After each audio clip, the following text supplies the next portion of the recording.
Good morning, students. Today's topic is protocols. Protocols पूर्व निर्धारित किसी कार्यक्रम को संपन्न कराने में जिस योजना के तहत कोई कार्यक्रम संपन्न किया जाता है उस कार्यक्रम की रूपरेखा को प्रोटोकॉल्स कहा जाता है। ये तो इसका शाब्दिक अर्थ हो गया, लेकिन इसका कंप्यूटर में कहाँ यूज है ये समझने की जरूरत है। तो a set of rules set up to facilitate communication of computers with each other is known as a protocol। कहने का मतलब कि सेट ऑफ रूल्स, जो रूल्स हैं, नियम हैं, जो सेटअप निर्धारित किए गए हैं, टू फैसिलिटेट कम्युनिकेशन, संचार को अत्यधिक व्यवस्थित करने के लिए, सुविधाजनक बनाने के लिए जिन रूल्स को निर्धारित किया गया है ऑफ कंप्यूटर्स, कंप्यूटर्स के वही नियम, with each other is known as a protocol, जो एक दूसरे से जुड़े रहते हैं, एक दूसरे के साथ कम्युनिकेशन करते हैं, ऐसे उन रूल्स को, सेट ऑफ रूल्स को, जिन्हें ऐसे निर्धारित किया गया है कि कार्यक्रम हमारा जो भी हो कम्युनिकेशन का, संचार के माध्यम का, वो अत्यधिक सुविधाजनक हो जाए, सुविधाजनक बनाने के लिए जिनका प्रयोग किया जा रहा है, ऐसे नियम को हम प्रोटोकॉल कहते हैं।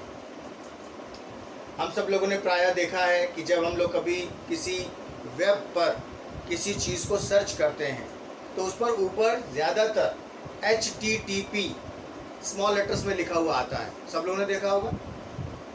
HTTP वास्तव में ये एड्रेस बार पर दिखाई देता है जब हम वेब ब्राउज़र के माध्यम से किसी भी वेब लिंक को या किसी इंफॉर्मेशंस को ढूंढने के लिए वेब पर सर्फिंग कर रहे होते हैं, वेब पर सर्च कर रहे होते हैं। वेब पर अलग अलग तरह की चीज़ों को देखना, अलग अलग विंडोज़ पर जाना, उनके कंटेंट्स की खोज करना, उसके बारे में तहकीकात करना, ये सब इसी के माध्यम से होता है और उसे ही वेब सर्फिंग कहा जाता है। वेब सर्फिंग में सबसे अधिक महत्वपूर्ण यही HTTP होता है, क्योंकि जो भी इंफॉर्मेशन हमें प्राप्त होंगी वो इन्हीं कम्युनिकेशन के माध्यम से प्राप्त होंगी, और अगर उसे सुविधाजनक नहीं बनाया जाएगा तो फिर इसका कोई मतलब नहीं रहेगा, जटिल हो जाएगा कार्य। इसलिए HTTP हमें वहाँ पर दिखाई पड़ता है।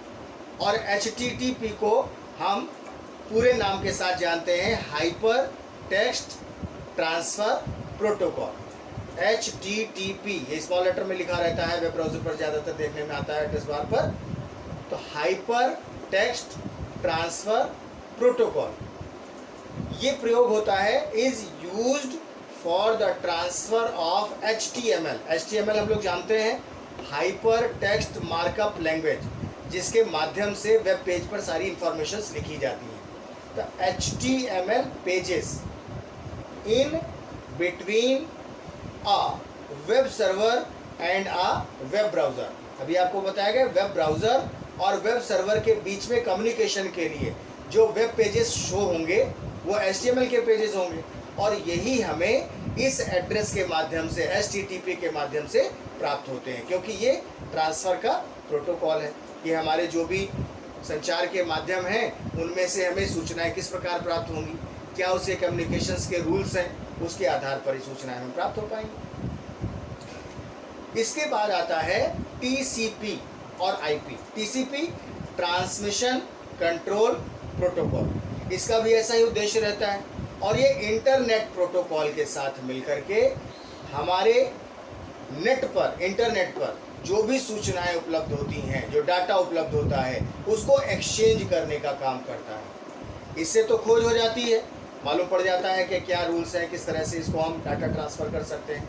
और उसके बीच में जब हम TCP ट्रांसमिशन कंट्रोल प्रोटोकॉल के माध्यम से इंटरनेट प्रोटोकॉल को कॉम्बाइन करते हैं, जोड़ते हैं, तब निर्धारित होता है कि इंफॉर्मेशन कैसे एक्सचेंज होनी है। एक्सचेंज मतलब इंटरनेट से वेब ब्राउज़र पर, वेब ब्राउज़र से इंटरनेट पर, क्योंकि दोनों एक दूसरे से इंटरकनेक्टेड होते हैं, इसलिए इसकी ज़रूरत पड़ती है TCP और IP की।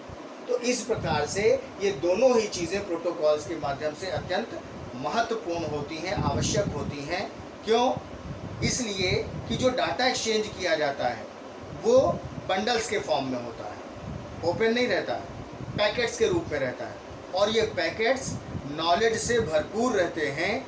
और टीसीपी का जो जॉब होता है, ट्रांसमिशन कंट्रोल प्रोटोकॉल का, वो इन्हें एक एड्रेस से दूसरे एड्रेस पर भेजने के लिए उनके बंडल्स, उनके पैकेट्स पहले रिसीव करता है और उसके बाद भेजता है, दूसरे आईपी एड्रेसेस पर इसको भेजता है। वहाँ से जो रूट निर्धारित होता है उसके डाटा ट्रांसफ़र करने के लिए, इंटरनेट पर जाने के लिए, उसके लिए जो डेस्टिनेशन एड्रेस होता है वो आईपी से तय करता है।